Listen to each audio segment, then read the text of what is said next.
This is NatSec Matters. I'm host Michael Allen with Beacon Global Strategies. Today I'm joined by Mr. Craig Singleton, Senior Director for China and Senior Fellow at the Foundation for Defense of Democracies. Before joining the foundation, he spent more than a decade serving in a series of sensitive national security roles with the U.S. government, where he was primarily focused on East Asia. Mr. Singleton joins us today for the first episode of our new series called The New Frontiers of the U.S.-China Tech Competition. Here we will explore several emerging areas of tech competition with China and their implications for U.S. national security.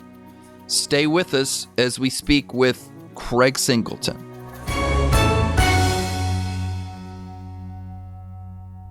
Craig Singleton, thanks so much for joining NatSec Matters. Thanks for having me. It's great to be back. Well, we're so glad to have you. You're back by popular demand. Let's get right to it. Trade negotiations have been a big deal between the United States and China, even as President Trump is working any number of other international issues. Could you please sort of describe for us the status of the talks, particularly the most recent round of talks and the so-called tariff truce? Yeah, I mean, we're going big right out of the gate here. I think the short answer is that we're in something of a tactical pause. We have a limited tariff freeze that will run through November and a little bit of a license drip in a few areas. The Chinese are approving rare earth and magnet permits for many, but not all U.S. companies. And I think this pause that we're in is driven largely by the White House's push for a fall Xi Jinping-Trump summit. While for its part, Beijing is sort of just kind of running the clock. I think the best way I've tried to think about it is it's a mutually assured disruption. Both of these sides know the other's pressure points, but it feels like China's tolerance for this long, grinding supply chain pain is higher than Washington's tolerance for sort of market shocks. So I think up until the summit and the photo op, I think things are going to remain relatively calm. After that, it's anyone's guess. Well, speaking of the U.S. market shock, shouldn't we have known? It feels like a lot of us that watch this have read a million articles about the United States is vulnerable on rare earth minerals, in particular magnets or the elements that go into magnets. It feels like we jumped into a trade war and predictably we were hamstrung by the lack of a U.S. supply chain on rare earth. Is that fair? I think it's a fair criticism. I think there was genuine surprise in some corners that the Chinese were willing to go to the rare earth card so fast. Remember, there was a sense that the president was amping up tariffs in a sort of a tit-for-tat fashion with the Chinese when they refused to get on the phone and talk to him like other countries were willing to do. But it didn't take too long, I think, for the Chinese to recognize that they didn't want to engage in that sort of like emotional tit-for-tat back and forth. And so they went right for the jugular. And it was shortly thereafter that the White House started to get inundated with requests from U.S. companies and particularly in the automotive sector, saying, hey, we're going to have to turn off assembly lines if we can't get these magnets. And I think that's when it all became pretty real. And admittedly, I would probably posit that the U.S. and the White House in particular had to find some sort of a face-saving off-ramp here. The reality, though, is that the Chinese can throttle us on rare earths whenever they want. And I suspect they're going to keep these 6-month license windows for the foreseeable future, where they can constantly threaten that if the U.S. takes competitive actions, they can turn off rare earths in a matter of weeks or days. And that's going to be hanging over the head of this administration for quite some time. Well, it feels like our leverage over them is semiconductors. How linked are these issues? Have the Chinese explicitly linked the two? I think we do have tremendous control over the Chinese when it comes to export controls, when it comes to capital outbound flows, when it comes to semiconductors and parts of the semiconductor supply chain. And, the Biden administration was keen to think through all the possible options and scenarios that could sort of develop from a semiconductor supply chain war, and maybe in certain cases overthought some of those questions. maybe the pendulum has swung a little too far today, where there's a sense that perhaps export controls don't work from certain voices in this administration, or that we need to build the a Chinese dependency on U.S. or American chips, so we shouldn't be using export controls. And I think there are good reasons to debate a lot of those arguments. I don't think a lot of those arguments against export controls really hold up under scrutiny.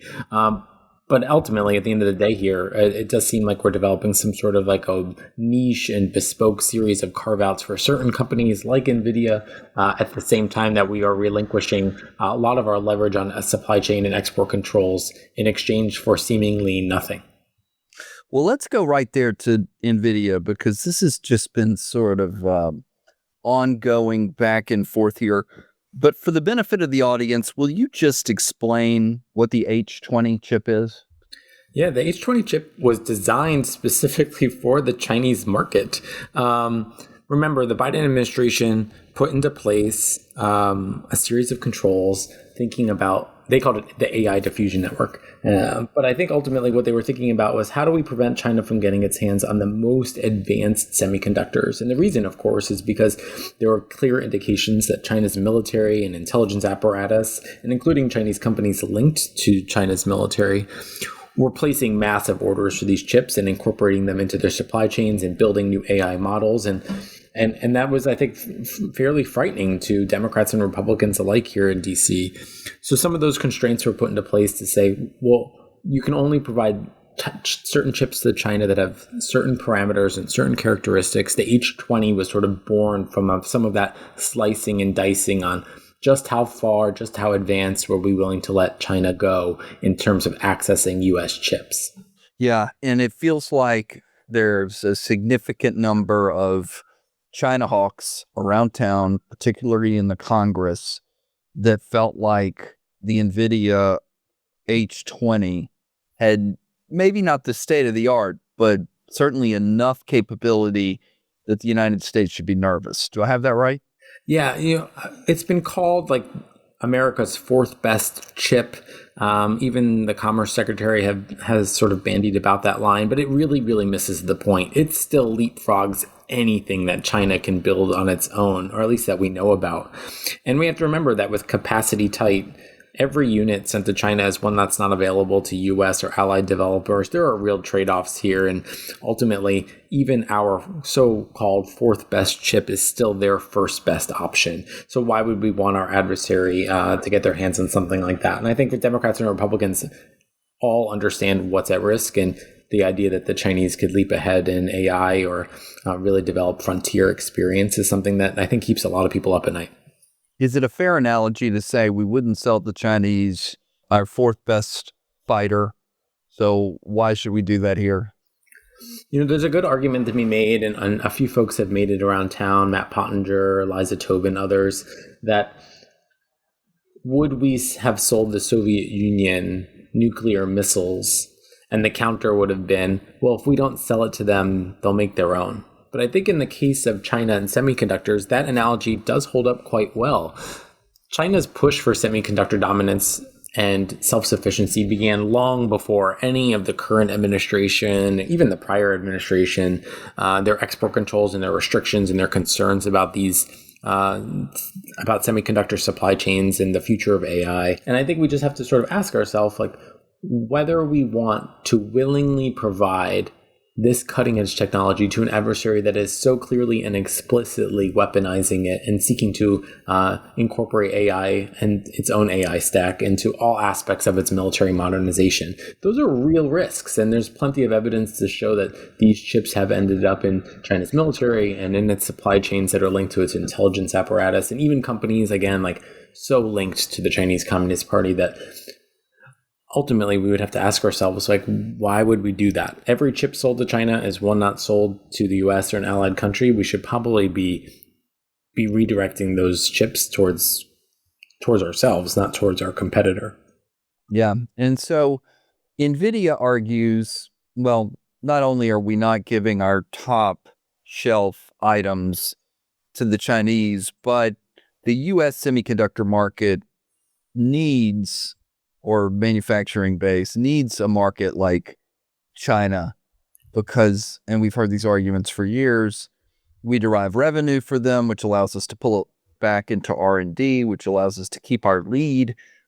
I guess I'm asking, what's NVIDIA's best argument that this should be permitted? Well, I think they're primarily driven by profit more than anything else. It's a little confusing to see press releases and tweets from a company like NVIDIA with a $4 trillion valuation saying that it's been stunted by export controls and reduced its access. NVIDIA would like to say that for the U.S. to maintain control of the AI stack, and we have to have chips everywhere, and we shouldn't be limiting them. We should build dependencies on the Chinese by providing our fourth best chip to them, to the Chinese. That would maybe hamstring China's indigenous attempts to catch up. And again, I think it's pretty easy point by point to break down a bunch of these arguments, and they're all pretty false. Ultimately, at the end of the day, the Chinese have made clear that they want to keep key and core technologies firmly in their hands, and they want to achieve high-level scientific and technological self-reliance from us. And this is a mandate that predates U.S. export controls on China. It's Chinese Communist Party doctrine. It's not a response to U.S. policy. Ultimately, I would think, export controls, which are like a key U.S. policy tool that NVIDIA seems to have serious questions about. I think those tools protect America's edge by targeting all the choke points that will decide which country is going to win the AI race. And it steers U.S. capability away from high-risk users, including the People's Liberation Army, while I think raising some serious costs for China and stretching its innovation timelines. Yeah. So President Trump gets involved, and on the one hand, I'm glad that we have a president who is, involved in such issues and obviously cares a lot about the U.S.-China competition. But instead of maybe saying we need to bar the export of these particular items, which to me would have been directly on point, he said, well, we're going to take 15% of the gate here. Yeah. What is that? I mean, I get it. I'm glad that the president is trying to get more revenue for the United States Treasury, if you will, but that didn't seem either here nor there when I first read about it. Yeah, I mean, look, compute is the high ground here. So whoever controls compute is going to control the future, I would argue. And this reported 15% profit sharing agreement, it's kind of troubling, I think, to me in a few respects. First, it monetizes risk. It turns export controls into a toll that tells Beijing and industry that at the right price, advanced U.S. compute can flow to China. And I think that really blurs a bright line and it weakens deterrence. I mean, a second, of course, there are, as I mentioned, sort of some real supply trade-offs with capacity tight. Every H-20 or other advanced chip that we send and ship to China is one not powering U.S. and allied companies. And so reports that NVIDIA's CEO made direct appeals to the president underscores this push to reopen his company's access to this lucrative market. So the incentive is profit. The cost, though, is a lot of policy coherence. So where do we stand today? I mean, has the government, has the executive branch made a final decision here? Or are we pre-decisional? What would you say the state of play is? I mean, the devil is really in the details, and I don't think it would surprise any listener that oftentimes there's a big headline announcement from the White House, and then we don't really get the details in an executive order or a press release or a Federal Register notice for days or sometimes weeks. Best we can tell, and there are serious concerns that have been raised about whether this 15% deal is legal or not. Best we can tell, they're still working on the details and the final print, dotting the I's, crossing the T's. But we haven't seen an actual legal determination that this 15% profit sharing agreement is in fact legal.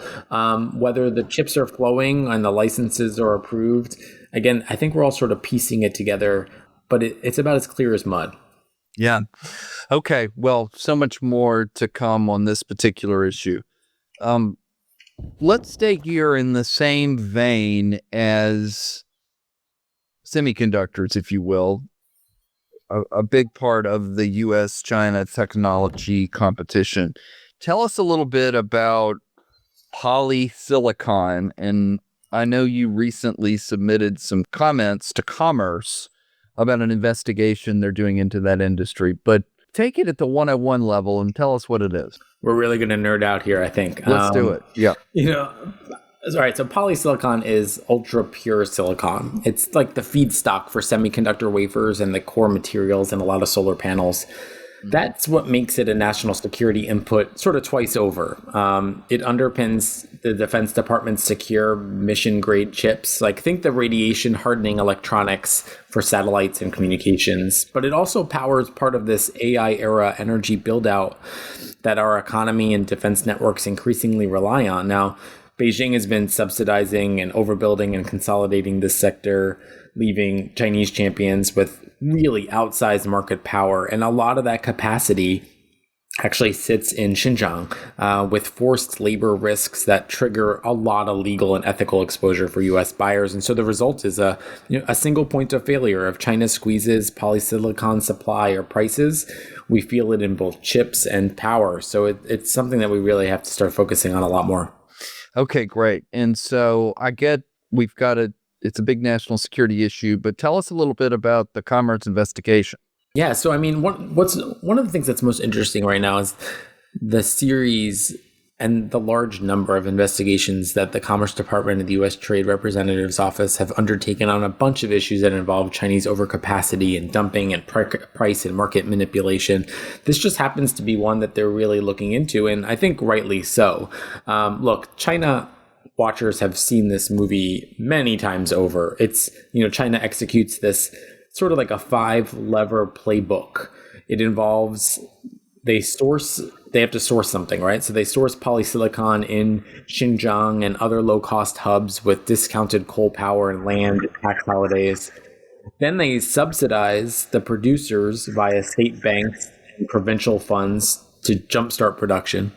Then they scale it by overbuilding across the supply chain to flood the market.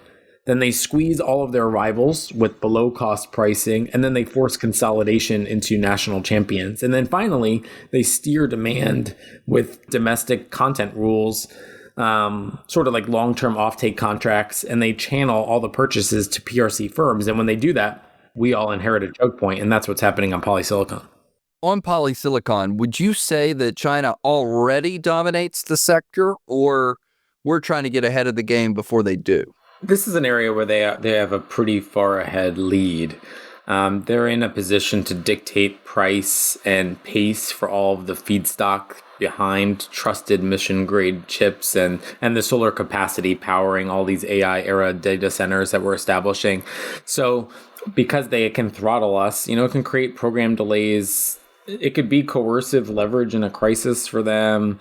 And of course, there are these persistent forced labor exposure concerns for U.S. buyers. And so it's a little bit of a scenario in which something seems very cheap today, but we're held captive tomorrow. And I think, again, China watchers have seen this movie many times over. It should be no surprise here, but there is still, I think, an opportunity for corrective measures. But we really do need to start moving here because U.S. and allied companies won't be able to continue to compete with these market manipulations and price controls that ultimately could put U.S. and allied suppliers out of business.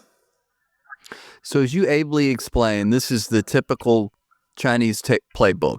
Am I right? They have some sort of advantage. They subsidize it. They undercut everyone, drive everyone out of business. And so we're doing an investigation which would enable the president to be able to put tariffs upon this particular industry in China so that they don't swamp us, basically, right? Yeah, that's a big part of it. We're trying to think about what tools in our toolbox do we have to address this as we start thinking about polysilicon as one of these key inputs, right? We talk about different types of rare earths and magnets and all of these sort of obscure sort of materials that are becoming a normal part of our daily lexicon here in DC. Polysilicon is one I think we're going to be hearing a lot more about just because it goes into these critical semiconductor wafers and then also solar cells and just a myriad of other things that have critical national security significance. Okay, well, let's continue in this vein. I like this. We've been talking in the Washington, generally speaking, on quantum AI and, of course,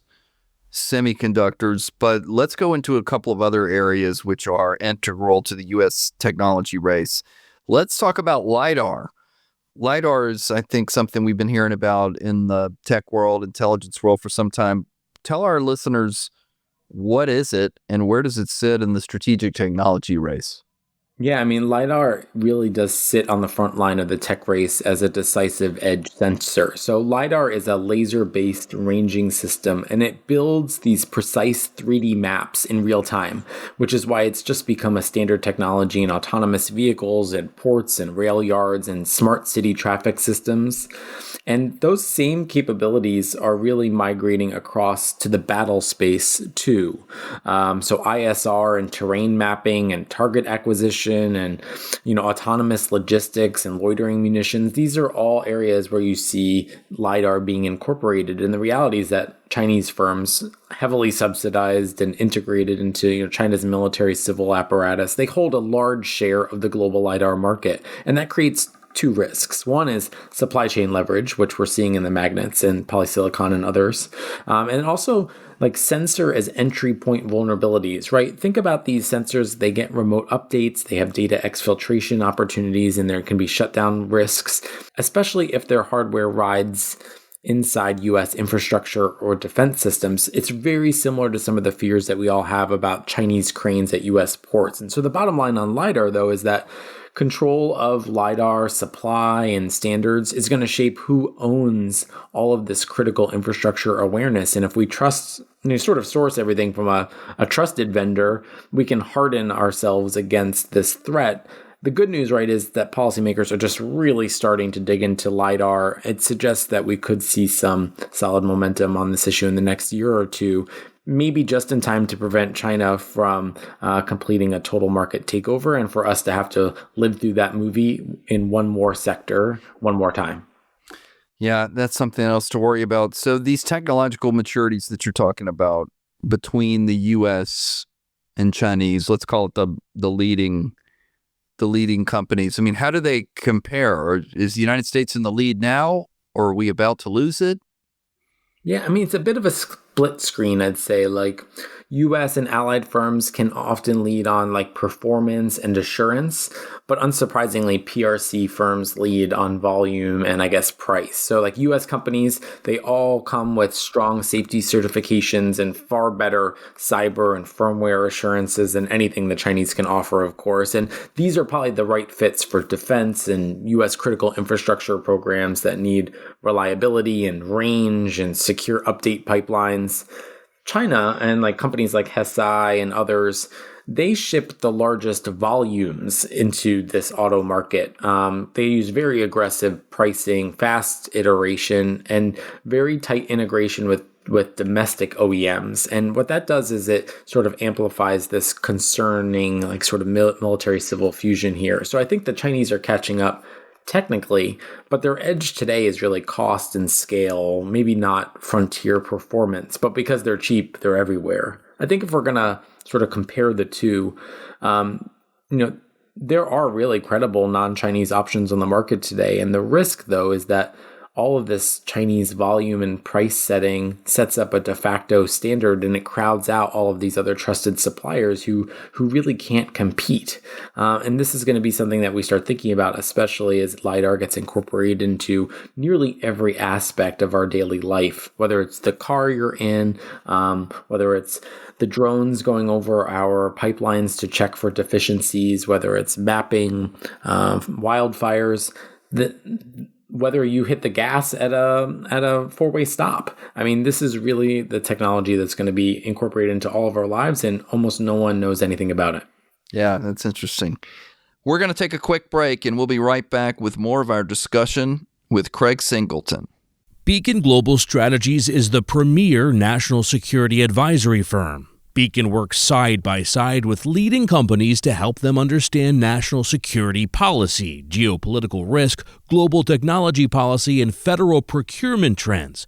Beacon's insight gives business leaders the decision advantage. Founded in 2013, Beacon develops and supports the execution of bespoke strategies to mitigate business risk, drive growth, and navigate a complex geopolitical environment.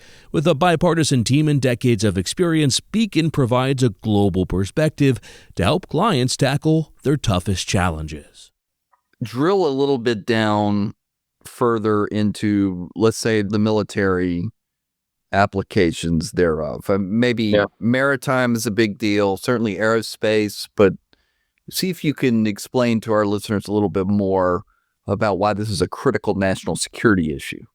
Yeah, I mean, so next generation LIDAR is really, I think of it like a force multiplier at sea and in the air, because it delivers this very precise 3D awareness that is independent of like anything that's with GPS. And it has this very serious, very fine resolution, more fine than most tactical radars, right? So if you think about maritime applicability, airborne, LIDAR can map littorals and minefields and enable a safer, like amphibious operation. It can be applied to ships that track small, low profile sort of threats like fast boats and underwater sea vehicles. Even on piers and ports, it can fuse LIDAR with cameras for autonomous security and logistics to protect them. And that combination really speeds like mining countermeasures and harbor defense and autonomous swarming.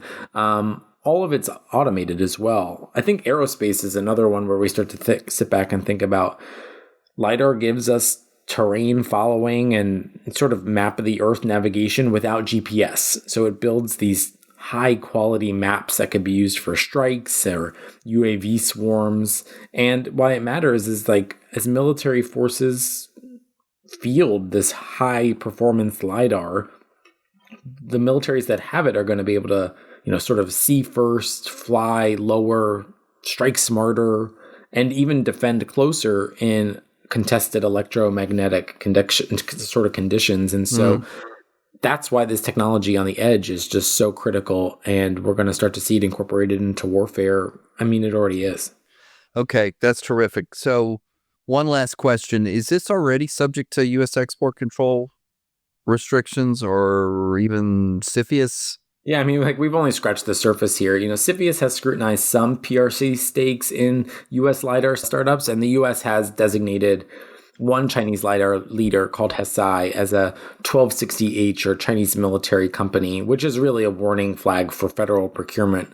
But there's no commerce entity list action, no LIDAR specific export controls in place, and no FCC covered list barring these sensors from U.S. networks. And I think what we really do need now is to think more about adding major Chinese LIDAR vendors to this FCC covered list. That makes it so that their sensors can't operate on or be funded through U.S. communications and critical infrastructure networks. We need to be thinking about these commerce tools. You mentioned the entity list.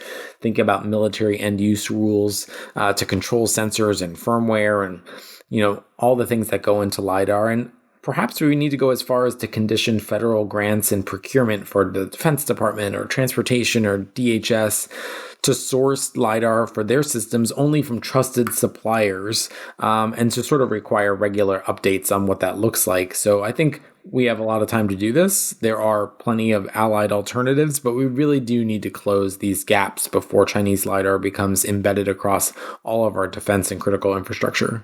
Okay, I like this. We're on the frontier of the U.S.-China technology competition. Let's do one more.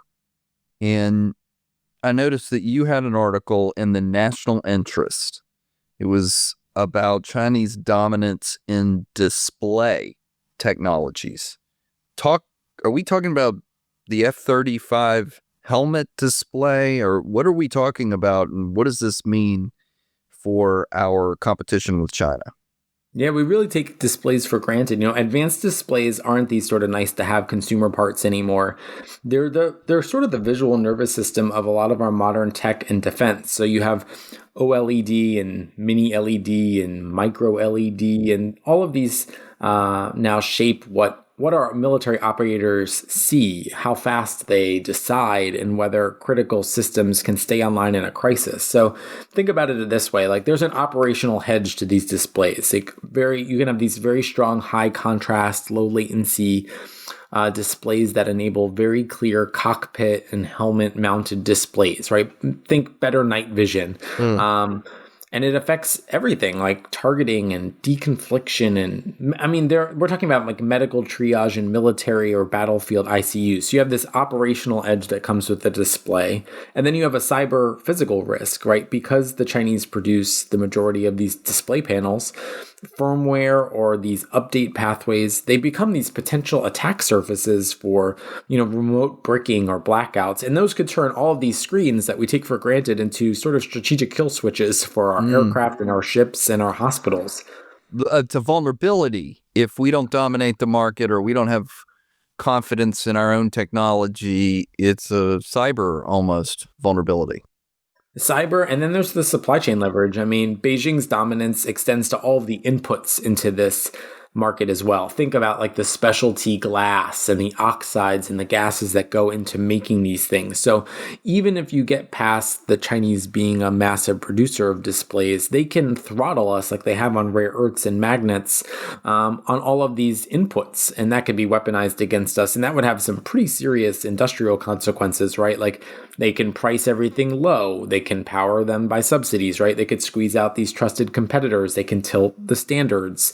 And that leaves our Defense Department, which is already spending hundreds of millions of dollars on mission display, exposed to this single country choke point. And that country would be China.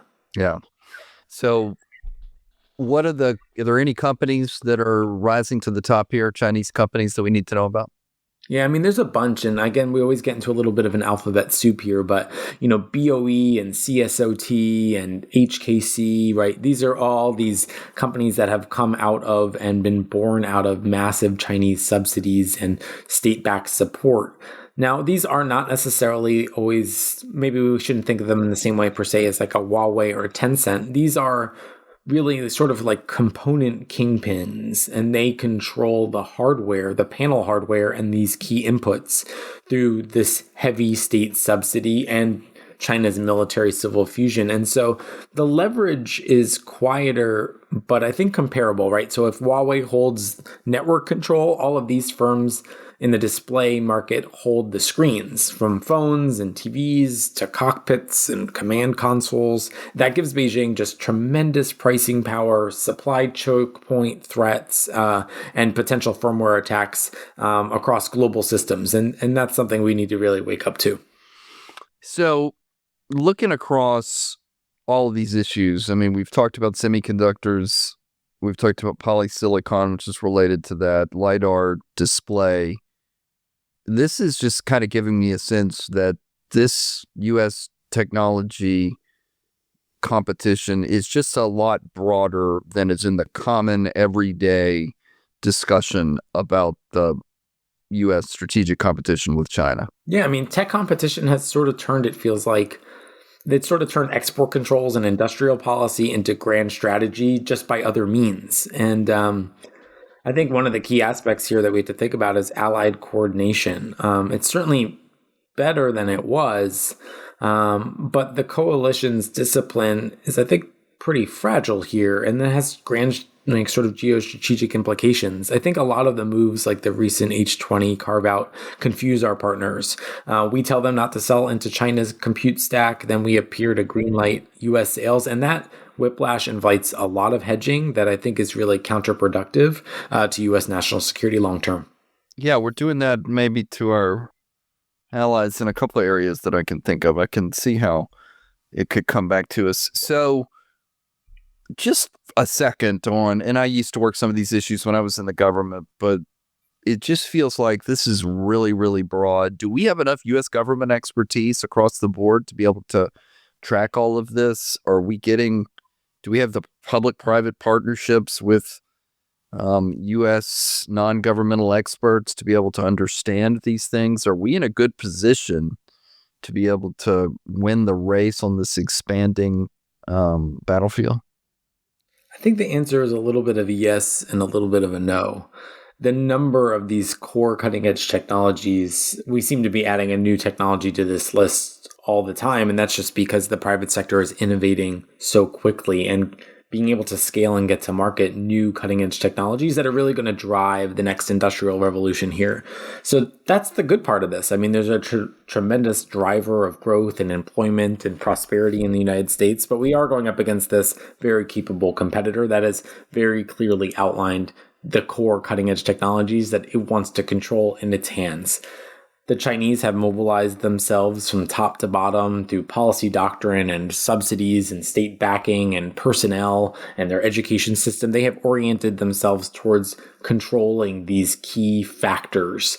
I'm not so sure that we have. Now, I don't think we need to sort of out China here and mirror them entirely, but I do think we need to get more serious. And whether that's about hiring the right specialists in the US government with technical expertise, really making sure that the US government can lean on and potentially bring in temporarily experts in these fields to explain the technology to bureaucrats and to folks who are looking at licensing applications to understand the potential risks here. We have to be thinking about where we make smart investments here in our national infrastructure, our defense industrial base. It's something you talk about a lot, like we're letting it atrophy. Where do we spend the taxpayer dollar correctly and appropriately? These are all great questions. Congress seems all about them. We have a president that is focused on American dynamism. So I think the stars are aligning for some big moves in this space. Time will tell whether how fast we can sort of speed up here. At the same time, we want to slow down China. Well, as we begin to wrap up here, are there any other emerging or underappreciated technologies that are coming on fast in the U.S.-China strategic race?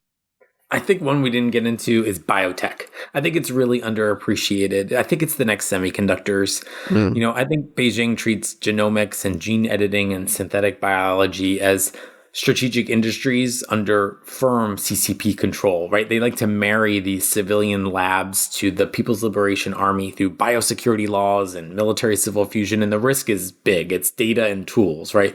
PRC companies are seeking our genomic data from hospitals. They want to choke us on sequencers and reagents.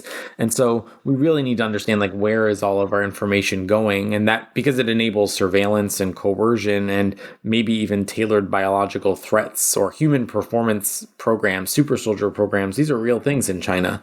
And I think the policy play, to me, in biotech is pretty straightforward. We want to keep these PLA-linked firms out of U.S. healthcare and our research systems.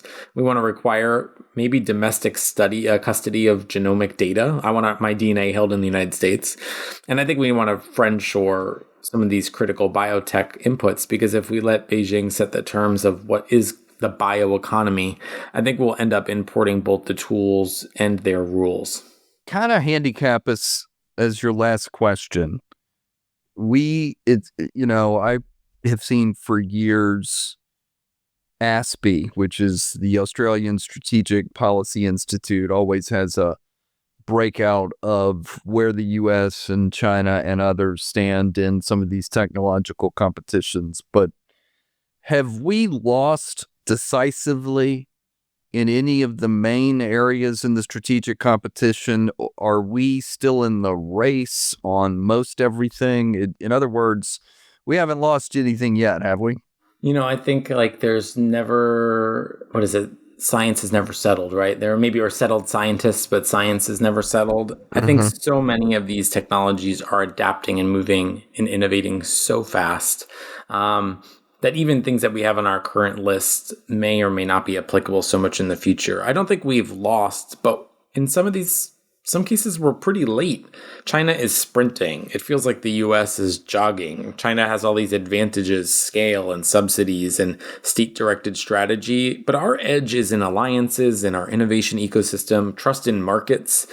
The risk, I think, is that we are sleepwalking into certain dependencies. So, the race isn't lost, but it's being decided right now. And whoever controls compute and biotech and all of these next-gen materials, they're going to control the drivers of the next industrial revolution. We're not losing, but we're losing time. Got it.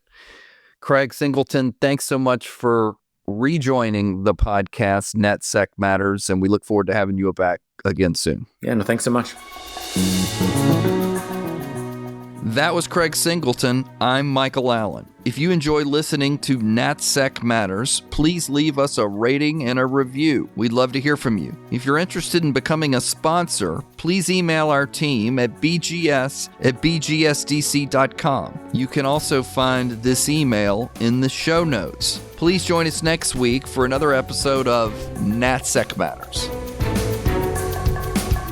NatSec Matters is produced by Steve Dorsey with assistance from Ashley Berry. NatSec Matters is a production of Beacon Global Strategies.